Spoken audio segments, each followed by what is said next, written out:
Welcome back to Media Matters. I am Balraj and with me is Nikhil. Today's episode is all about how social media is shaping public opinion. It's something we experience every day, whether we are scrolling through Twitter, Instagram, or TikTok. Hey Nikhil, how are you doing? So, hey everyone, it's crazy how much influence these platforms have. Today, we are going to break down how social media algorithms work, the danger of misinformation, its role in activism, the influence of popular figures, and more. So, let's jump right in. So let's start with the echo chamber effect. So we hear a lot about echo chambers, especially when people talk about social media. Let's explain what that actually means.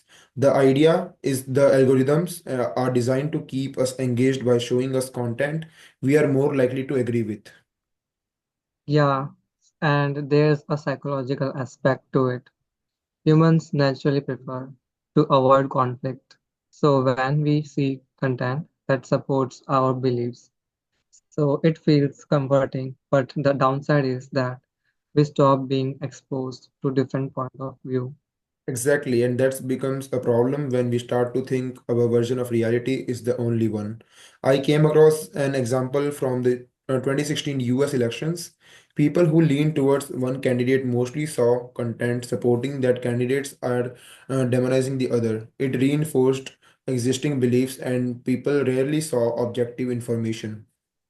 Yeah, and it doesn't just apply to politics. It can be about anything like climate change, vaccination, even simple lifestyle choices.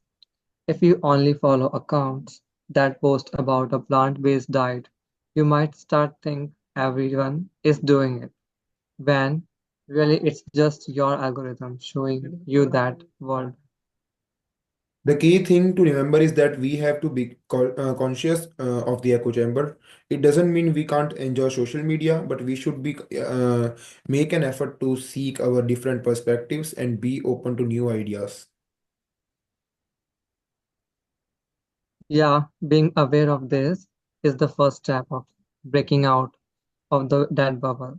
Challenge your own ideas. It's a good growth for growth.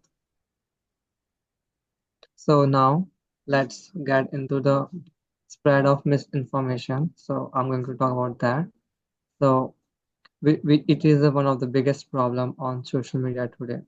With billions of people sharing their content, it's hard to separate fact from fiction. Definitely, and the algorithms prioritize content that gets a lot of engagement. So if something shocking or emotionally charged is posted, whether it's true or not, it's more likely to go viral. Misinformation benefits from these platforms becomes its grab attention. Let's look at the example of COVID-19 misinformation. At the height of the pandemic, so much false information was circulating online about cures, preventions, and even the origins of the viruses. This had real consequences, as some people made harmful decisions based on these posts. Yes, right. And the challenge is that it's not always easy to spot. Some misinformation is packaged really well with convincing graphics or even false endorsement from experts. People share it because it feels credible. And then there is a problem of deep fakes, manipulated videos that make it look like someone said something they never did. As technologies get better, it's going to be even harder to tell what's real. That's why digital literacy is so important. We need to be better at fact checking, verifying sources, and not taking everything at face value. So let's talk about social media and activism. One area where social media has had a really positive impact is activism. Take movements like Me Too or Black Lives Matters. These would never have gained the global momentum they did without social media. Yeah, I believe it's true. Social media gives people a voice who might not have had one otherwise. It also allows individuals from all over the world to connect and organize in ways that were impossible before. And it's not just big moments.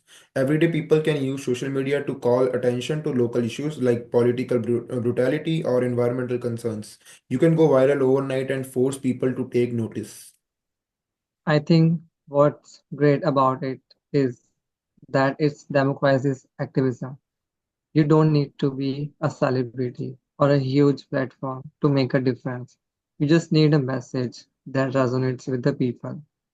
Of course, it's important that social media activism leads to real world actions. It's easy for movement to stay online and not translate into actual change. That's a good point. There's always a risk that social media activism can become performative, where people post about a cause but don't do much beyond that. Still, social media has helped bringing attention to issues that might have been ignored. So, I would like to shed the lights on the power of influencers. So, let's switch gears and talk about influencers. They have become a huge part of social media, and they are not just selling products anymore, they are shaping opinions of everything from fashion to politics. That's right. Influencers have built trust with their followers, and because of that, they can have a lot of sway over public opinion. It's interesting how someone with no formal qualification in a certain area can still influence thousands or even more million of people. Yeah, that's someone like Logan Paul. He is a YouTuber, but his audience is huge, and when he talks about a product or an issue, it can have a massive impact. But we have to be careful with influencers because they are not always experts.